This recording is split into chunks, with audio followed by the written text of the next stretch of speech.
After tonight's loss to the LA Kings, the Blue Jackets are officially the laughingstock of the NHL, and their season is probably over. You can count the playoffs out by now. That's today on Locked On Blue Jackets. You're Locked On Blue Jackets, your daily podcast on the Columbus Blue Jackets, part of the Locked On Podcast Network.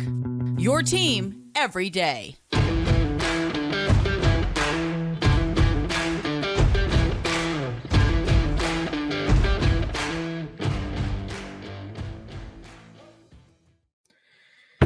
Welcome to Locked On Blue Jackets, part of the Locked On Podcast Network, your team every day. I'm your host, Hayden Heilsorn. Out today is my co-host, Jay Foster. I am here to talk about the good, the bad, and the ugly of your favorite team in ours, the Columbus Blue Jackets. Before I get going, thank you to the Everydayer for making this your first listen every day. Locked On Blue Jackets is free and available on all podcast platforms. We're free on YouTube, and we're free on the Sirius XM app. This episode is brought to you by Gametime. Download the Gametime app, create an account, and use code LOCKEDONNHL for $20 off your first purchase. That was a recap of the Blue Jackets' third period tonight. They had a chance to get 2 points from a very good LA Kings team. And for what feels like the 10th time this season already, and the 30th time probably in the last 2 seasons, the Blue Jackets blew a third period lead, and they leave their fans completely disappointed. They leave behind what could have been a jump start to a really good run, a really good push for the playoffs. And instead, it all gets crapped away at the last minute. And not even because honestly, hand up if you thought the Blue Jackets were going to win that game going into the third period. My hand is up. You can't see this if you're listening on the podcast. My hand is in the air right now because I thought that even a team as dysfunctional as the Columbus Blue Jackets could win a hockey game with a 3-0 lead going into the third period at home. And I was wrong. I was dead wrong. And I've been following this team for the last 2 decades of my life, and I was dead wrong. I'll tell you, I still bet on the Kings, though. I still bet on the Kings tonight because I knew the number one rule for any sort of sports gambler out there right now should be that if the Columbus Blue Jackets of the NHL are going into the third period with a lead, you bet against the other team. And boy, did that pay greatly for me tonight. It did. But I am still just sick to my stomach thinking that anybody on this cold, wet night in December in Columbus decided to drive down a Nationwide Arena tonight to watch the LA Kings wear those atrocious uniforms. I mean, just terrible. Like, that was fun. That's maybe fun for like a Winter Classic, but gosh, their players got to be – they probably stink in the playoffs because they wear those all year. And their players are they've been blinded all season because like they have blind spots out there on the ice. I don't even know how these guys are playing. They probably are playing better hockey than the Jackets, and they're completely blinded. Honestly, the Chrome Domes could have blinded the Blue Jackets tonight is the one excuse that they may have right now. I mean, excuse me. Sorry, I'm just so fed up. I was waiting for the game recap to come back out on this game just to see if I could come up with anything positive after rewatching the game a second time. I paid myself that way. So I watched this game happen live, and I tried to come up with an answer as to why the Blue Jackets did what they did in this third period this time around. And the only thing I could come up with is the LA Kings helmets were just so bright that it just caused a blind spot after a prolonged period of time, which for the Blue Jackets, a long time is 40 minutes. 40 minutes is a long, substantial amount of time. 60 minutes, that's way too long. That's way too long to ask the Columbus Blue Jackets to do anything. The fact that they even put on a Blue Jackets uniform is all we should be asking of them because, after all, the Blue Jackets are a poverty franchise, and any player or any coaching staff member or anybody that associates themselves with the Columbus Blue Jackets is just doing them a favor. So not going to ask the Blue Jackets to do anything longer than 40 minutes. And for 60-plus minutes, because there was an overtime tonight, the Blue Jackets had to look across the ice at a very fast-moving LA Kings shiny helmet. There was 5 of them on the ice for most of the game. There were some points in the game where there was only 4. And I think the Blue Jackets, hell, I watched the game twice, and I still don't even know how they did on the power play. It probably wasn't good. The first goal tonight, pardon me, was a power play goal. Shout out Kirill Marchenko. That also reminds me, by the way, that was the one positive thing I'll say tonight was shout out Kirill Marchenko. But the refs did try to give the Blue Jackets a goal early in that game too. Johnny Gaudreau, who's been colder than Antarctica lately, ripped one off the post, and the ref was just like, yeah, that was in. Come on. That was sick, guys. And like everybody at Nationwide was like, yeah, that was sick. That has to be a goal. Shout out Johnny. He was actually the only one on the ice that was like, yeah, I don't think that was a goal, guys. Because it wasn't. Hit off the iron. Blue Jackets ended up getting 3 goals after that anyway. And then, yeah, there was a moment where, again, I thought the Blue Jackets were going to win this game. And I don't know why I put myself in that situation as a fan. I'm glad that I bet on the LA Kings, like I said. But, boy, it's so sad rooting for this team. It's so sad. The season's over. You can't win that game. You can't win anything. That game was handed to you. The Kings were flat-footed early. I was texting my buddy, and I was like, the Kings stink. The Kings stink. Like they're not going to win anything this year. They could. I'm not going to be that guy that says the Kings can't win anything this year or won't. They're a very good team. But let's be honest, okay? They're having some early season success. And when they wanted to turn it on tonight, they could. But for 2 periods there, they were very slow looking, very lazy looking. And Columbus took advantage, as they should. Thankfully, Johnny Gaudreau, he hit the iron, but he did later score. Thank you for showing up, Johnny, at this, it's game 28, 29, whatever. But, hey, thank you for showing up to this year. It's over already. You're too late. The team's already out of the playoffs. I'm declaring them out today.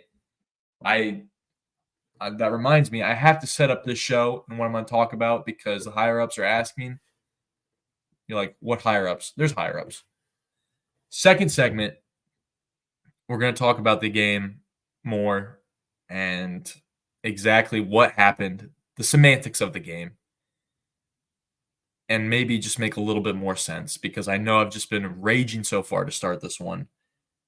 The third period, I'm going to do it. I'm going to look up a 2024 NHL mock draft live on the podcast, and we're going to sit and talk about it because the season's over, guys. This game tonight is just a clear-cut example of what this team is going to give you the rest of the season. It's going to be 40 minutes of very enjoyable, very watchable hockey, and then when the other team wants to win, they're going to win. That's just how it's going to go because Columbus has all the right guys on the ice. I know they didn't have Patrick Laine tonight, but they don't need him because apparently he's been playing like trash, according to everybody in our comments, according to everybody. He hasn't been playing the greatest, but still, he's Patrick Laine. He's one of your top dogs. Whatever. I'm getting all riled up again, and I don't want to start with that.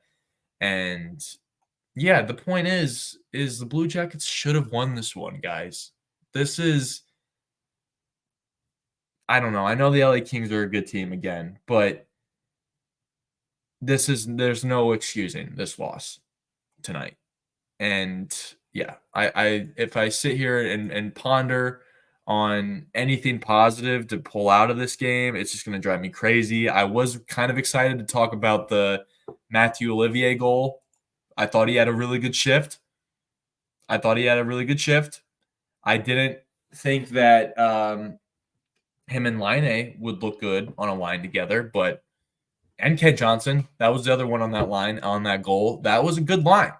That was a really fun line because Matthew Olivier, he's not the greatest guy on the ice. Nobody's mistaking him for that, except for the LA Kings announcers tonight. They thought, for one brief moment, they thought that Matthew Olivier and Alexander Texier were the same person, which was very funny, very entertaining. But don't ask me why I was watching the Kings broadcast, by the way. Just that stupid issue with Bally Sports. I don't even know if I'm allowed to talk about this because I don't know who's owned by who now in media, but I'm so fed up with Bally Sports. It's ridiculous. So I had to listen to the LA Kings announcers tonight. I'm missing Jeff Rimmer's last season, his farewell season, for this. For the LA Kings announcers mixing up Matthew Olivier and Alexander Texier. But anyway, Matthew Olivier just kind of plays with that rugged style. He's just kind of that lower his shoulder, kind of just push through a guy kind of player. Ken Johnson's the keep his head up kind of guy, make a smooth pass, and Adam Fantilli is both those things combined. So that line was fun to watch, and I'd like to see more of it. I was excited to talk about that. And I was going to make the whole next segment maybe about that. I might actually still make the whole next segment maybe about that because, again, there's not much else positive to talk about this team. So it is what it is. You just move on. Like I said, in the third segment, I'm going to look up the 2024 NHL mock draft, and I'm going to start talking about who the Blue Jackets need to start tanking for. And, yeah, we'll get there next, or we'll get there shortly here on Locked On Blue Jackets. So if you want to be sad like anybody in this city of Columbus on this Tuesday night that decided to go to a Blue Jackets game and watch their team lose, well, if you want to do that too, maybe don't go watch the Blue Jackets. Maybe go watch somebody good like the Cleveland Browns or the Cincinnati Bengals. Both those teams are above 500. And hey, this time of year, it's a great time of year to be above 500. It's also a great time of year to go check out a game.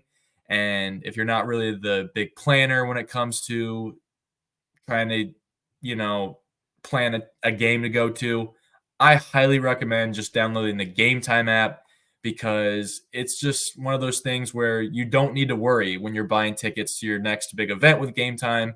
It's a fast and easy way to buy tickets to all sorts of events, sports, music, comedy, and theater events near you. I just went to the Nutcracker this past weekend with Gametime. It has killer last-minute deals, all-in prices, views from your seat, and the best price guaranteed. Gametime takes the guesswork out of buying tickets. You can browse through the Gametime app, and you will see easily what I'm talking about. They have great deals, last-minute tickets, flash deals, zone deals. It's an easy way to find and buy tickets in your area. So take the guesswork out of buying tickets with Gametime. You can download the Gametime app, create an account, and use code LOCKEDONNHL for $20 off your first purchase. Well, the NFL season, I just mentioned the Browns and Bengals. They're both doing well, and it's not too late to get in on the action this NFL season because with FanDuel right now, new customers get $150 in bonus bets with any winning $5 moneyline bet. That's $150 if your team wins. I'm a Lions fan. I've been betting them heavily, been taking opponents very lightly. Beat the snot out of the Saints this past weekend. I'm probably going to take the Lions again this weekend against the Bears. But right now, new customers, $150 in bonus bets with any $5 money line bet. It's $150 if your team wins. So if you've been thinking about joining FanDuel, there's no better time to get in on the action.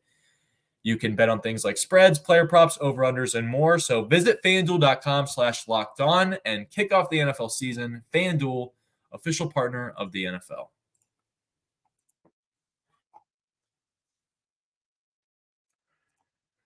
All right, like I said, the Blue Jackets may have found something with Adam Fantilli, Ken Johnson, and Matthew Olivier. Again, I think this is one of those things where Adam Fantilli, he's going to look good no matter who he plays with this year. So if you pair him with any sort of veteran who is kind of doing whatever he can to stay in the lineup on a night in, night out basis, which is Matthew Olivier. He's a healthy scratch kind of every other night, doesn't know when he's going to be playing, kind of looking for that permanent spot in the NHL. Money, because Adam Fantilli is going to drive the speed on the ice for both teams, no matter who's on the ice. Adam Fantilli likely, unless Connor McDavid is out there, Adam Fantilli is probably the fastest player on the ice. And he just moves with so much speed. Matthew Olivier is very good along the boards. That shift that led to the goal, that whole shift, Matthew Olivier was putting in work, helped the Blue Jackets get in the offensive zone. Kent Johnson looked very good. Kent Johnson's one of those players where he gets a lot of slack or he takes a lot of heat for being a slow player, but really he's always at the right spot at the right time. Like again, the Blue Jackets have had no offense, have had no luck when, putting up tons of goals this year or finding consistent offense late in games, especially tonight. But when they do get brilliant plays out of guys like Ken Johnson, I just want to see more of it. So, hey, maybe Pascal Vincent, maybe Adam Fantilli, Kent Johnson, Matthew Olivier, maybe that's your third line right there. Maybe it's your second line, honestly. Maybe it's your top line for all I care. Because Johnny Gaudreau, even though he had a goal tonight, still I thought there were other opportunities where I'm like, man, this was a chance for a guy like Johnny Gaudreau who's supposed to be this big game breaker. This was the big free agent the Blue Jackets signed, right? He's supposed to be the guy that gets the win late in games. He's the difference maker. He's the, that stat, wins above average or wins above average, whatever WAR means, whatever that means. Like the Johnny Gaudreau is supposed to be that player in between the lines of the game that makes the difference, that helps your team get that extra point. Tonight, I felt like he was the reason the Blue Jackets lost a point. I know that is crazy, given the fact that he scored a goal tonight, but still, it feels like it's these top performers on this team that are letting them down because it's game 27 now, whatever. I'm losing count. And Johnny Gaudreau scored his fourth goal of the season. Like, that is not acceptable for the guy that is making the most money on this team this year. As a forward, he's not even a defenseman. If he was a defenseman, it'd be a different story. But nobody pays defensemen that much money. And in fact, one of the highest paid defensemen in the league is Zach Werenski, and he's been just fine. So it's not even like all the star players. Like, obviously, Boone Jenner's had a good year. The guy has 13 goals in 25 games. Boone Jenner, I'm talking about. Like, that's unbelievable. Like, why is he leading this team in goals? It should be Johnny. It should be Patrick Laine. It should be Kirill Marchenko. Kirill Marchenko's only in his second season in the NHL, and he's got 8 goals this year. I've had no problem with the way he's been playing. I've had no problem with the way Dmitry Voronkov has been playing. Like, these are the guys that have outscored Johnny Gaudreau. Those two guys I just named, Dmitry Voronkov and Kirill Marchenko. Both those guys have more goals than Johnny Gaudreau this year. That's crazy. That's asinine. And it's just sad, really, is what it is. Because this is a game the Blue Jackets in the past would have won. And maybe a better coach team would have won. I don't know. Maybe a Torts coach team I'm talking about. Torts is really the only good coach. The only good coach the Blue Jackets have had. I'm not going to give Pascal Vincent the good NHL coach pass yet. He's an okay NHL coach. I don't know if he's a good coach yet because he hasn't given me a reason to believe that. He's kept this team in games, and this Blue Jackets team has been competitive this year. And obviously, they had a 3-0 lead tonight over the LA Kings, who are one of the best teams in the Western Conference. Like, they're doing something right, but they're not winning the games. And like in the NHL, that makes all the difference. In professional sports, in all of sports, that makes all the difference is the wins and losses. And it's been a lot more losses than wins lately. So I don't know. It's frustrating. Again, it's hair pulling. And if I sit here and ponder more about it, it's just going to drive me crazy. So I think it's time that I just move on and talk about something completely different. And I'll do that next because this has been something I've been putting off. I've been wanting to believe that the Columbus Blue Jackets can make the playoffs this year. I'm out on that. I think I'm probably out on that because they're not winning games. If they can't if they can't win with a 3-0 lead and going into the third period at home, then I don't know what to tell you, because they're not going to beat anybody. They can't beat the LA. I know the LA Kings are a good team, okay? I know, but they're not the best. They're not like the Colorado Avalanche or the Vegas Golden Knights, or, they're not the New Jersey Devils. I know that's an Eastern Conference team, but yeah, they're not one of those teams. They're a Western Conference team. They're the LA Kings, guys. Like the Blue Jackets. Whatever. All right, I got to move on. Anyway, Blue Jackets are probably looking at a lottery pick. I'll talk about who exactly they'll have their eyes on next on Locked On Blue Jackets.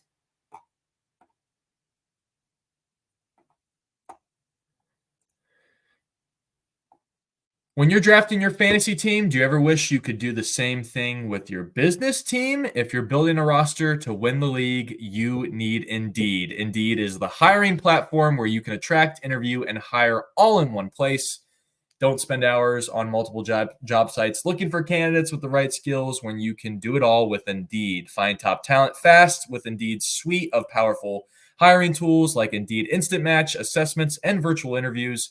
You hate waiting? Indeed's U.S. data shows over 80% of Indeed employees find quality candidates whose resume on Indeed matches their job description perfectly the moment they sponsor a job. So, when I'm getting on my different apps for sports wagering, I'll find a team that I match with instantly just by the vibes.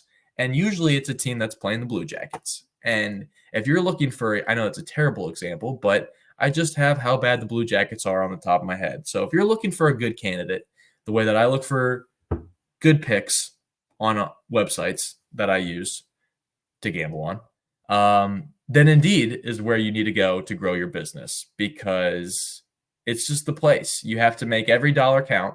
That's why you need Indeed. You only pay for quality applications that match your must-have job requirements.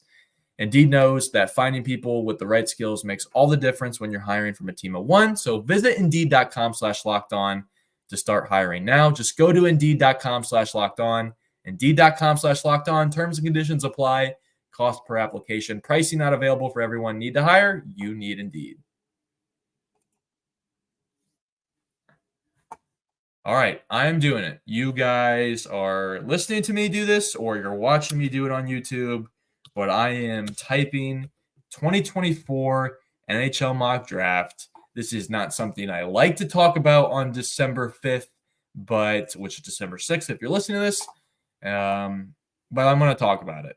And right now, the number one overall pick, according to mynhldraft.com, which I don't know if these dudes are legit, but it was the first thing that popped up, a one Macklin Celebrini. Okay. So that's the guy. That is the guy, according to mynhldraft.com, Macklin Celebrini. Let's go somewhere else. Let's go somewhere like tankathon.com. This could be fun. Okay, same guy. Number one, Macklin Celebrini. He's a left wing, center, right wing. I guess he can play all types of positions. That's good in a system like Pascal Vincent has, because he doesn't like to have positions. He just likes to have three forwards out there. And he's a 6 foot, 190-pound forward from Boston University. How is BU doing this year, you might ask? Let me find that out for you. NCAA hockey rankings, Boston University, BU. They are number 2, 11-4-1 this year. So having a nice season. They're number 2. I guess in college hockey, you can be tied at number 2 with Boston College. So, that's interesting. But yeah, Macklin Celebrini, that's the guy that us Blue Jackets fans are going to be drooling over for the next, I don't know, call it 6-7 months. When is the NHL draft? In June? So, yeah, actually, let me look up that. Let me look up when the NHL draft actually is, because that's the next time I'm going to care about the Columbus Blue Jackets. June 28th, 2024. It's going to be held in the Sphere in Las Vegas. That'll be cool. Okay, so, hey, I don't need to go to any Blue Jackets games this year. I can just start planning my trip to Vegas to go to the Sphere to watch the Blue Jackets draft Macklin Celebrini, the 6 foot forward from Boston University. He's going to be the next savior of the franchise. So, cool. This is a really good spot to be in. I'm doing great. I'm doing fantastic. We're all doing good. We're all Blue Jackets fans here. Hopefully, at this point in the episode, hopefully all the hate watchers have already dropped off. And if you're just a Blue Jackets fan, still sitting here listening to this, I don't know what to tell you. See you in a couple months. Maybe call it like 7 months, because this season's over. There's no reason to believe that this team can claw back and make a playoff spot. I guess you could say crazier things have happened, but I don't really believe it with this team. They just don't seem to have the guys that make the difference late in games to put them over the top. They haven't had that player actually really since Artemi Panarin, to be honest. They have not had that player since Artemi Panarin. I thought for the longest time it was Patrick Laine. I thought for a short period of time it was Johnny Gaudreau. I guess I've been hoping that it's Adam Fantilli. I've been hoping it's a guy like Kirill Marchenko. It's kind of too early to call it for those guys, but from what I've seen so far, not really seeing it in the clutch moments, guys, from either of those two players. Nobody on this team really is stepping up when they need to. The goalie's been just okay this year. He's had some good games. He's had some bad games. But it's been mostly bad from this team, to be completely honest, and it's been no fun. But I hope it gets better. But at the same time, it probably needs to get worse. The Blue Jackets probably need to try to draft this guy in Macklin Celebrini. This probably needs to be the guy you go after. Another guy that is going to be going to Boston University soon. He's the number 2 overall pick, according to Tankathon, and probably the other website too, which I've already dipped out of, is Cole Iserman. Yeah, I mean, I don't know. I don't really want to start doing this. This is a sad thing to do on a late Tuesday night after a disappointing Blue Jackets game. One of many. And at this point, I'm just kind of numb to them. I'm just kind of, there's a lot of scarring from being a fan of this team. And I mean, hand up, I didn't feel anything. I didn't feel a single thing when the Blue Jackets lost to the Kings tonight, because I've seen it a million times. It feels like I've seen it a million times this season alone, but as a Blue Jackets fan, you just expect disappointment. You just really do expect disappointment. And it's one of those things too, where it's like doing a podcast like this and going out in the streets and seeing people in Blue Jackets gear, or just talking to anybody that knows anything about the Blue Jackets. I'm just so surprised, because why do they deserve any attention at all in this 4th most popular American sport? Like, they're easily bottom 5 most relevant hockey team, bottom 4 maybe even. It feels like right now, they're more relevant than they are right now, because they've been in the news cycle a ton, especially this past offseason. But at this point, it's just a pathetic team to watch. It's no fun. And I've known this for a while. You've probably known this for a while. The everydayers definitely have known this. And it's just until they actually win something of significance, which I don't know when that's going to happen or if it's ever going to happen, then there's absolutely no reason to care. So, yeah. Other than that, thank you guys for listening to today's episode. I'll be back tomorrow. Well, someone will be back tomorrow, either me or Jay. One of us will be back tomorrow to talk about whatever game is next. I don't even care. It's all ridiculous at this point. So, thank you guys so much for making this your first listen every day. If you want to follow along with us on Twitter, you can find me there at HaydenH971. Jay is on there at _JAKOBFORSTER. The show is there at LO_Blue Jackets. And as always, you can find us wherever you get your podcasts. Locked On Blue Jackets is free and available on the SiriusXM app. We're free on YouTube. Hit subscribe if you're watching it on YouTube. Blue Jackets' next game, by the way, is Thursday. They are on Long Island playing the Islanders, who I'm sure have just been having a fine season this year. Yep, they're 10-7-7, fourth place in the Metro. Nice and settled there, competing for a playoff spot. Kind of where I thought the Blue Jackets would be with the roster that they had constructed, but nope. Looking up, already have done it. Macklin Celebrini, he's the guy. We'll talk about him for the next 7 months. Thank you guys so much for listening to today's episode. And until tomorrow, make sure you stay locked on.